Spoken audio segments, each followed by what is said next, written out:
L'activité de McKinsey en France, vous l'avez dit, combien de 150 millions de chiffre d'affaires, c'est ça à peu près? On est à peu près à 450 aujourd'hui. 450 aujourd'hui. Et alors, pendant 10 ans, vous n'avez pas payé d'impôt sur les sociétés. Alors, vous en avez payé en 2021, je sais, mais pendant 10 ans, vous n'en aviez pas payé parce que il y avait les prix de transfert entre la maison mère et la France. Bah, tout le monde fait ça, mais vous le faites très bien parce que vous êtes des experts. Et en plus, la maison mère, elle est immatriculée en Delaware. Donc elle paye pas non plus, on fait très peu d'impôts sur les sociétés. Est-ce que vous ne trouvez pas que c'est pas normal quand même? Est-ce qu'à un moment donné, il ne faut pas que tout le monde paye des impôts sur les sociétés, à un moment où on fait de l'activité et du bénéfice dans chaque pays? Alors, écoutez, ce que je peux vous dire, c'est qu'on respecte toutes les règles fiscales et sociales. Est-ce qu'elles sont pas, est-ce que c'est pas une manière d'optimiser? Non, mais je vais vous expliquer. Ouais. Je vais vous expliquer. Il y a 3 raisons. Il y a 3 raisons pour lesquelles on ne paye pas l'impôt, et c'est pas du tout en fait ce qui a été dit. La première chose, c'est que le marché du conseil en France, c'est un marché très compétitif.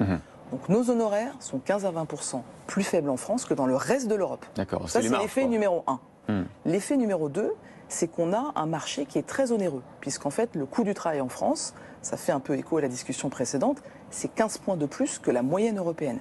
Et la troisième chose, c'est que McKinsey est dans une stratégie d'investissement en France. Et on est dans cette stratégie d'investissement. On a d'ailleurs payé l'impôt sur les sociétés, vous le disiez, en 2021, mais on l'a payé dans le passé, on le paye via notre filiale de mise en œuvre opérationnelle.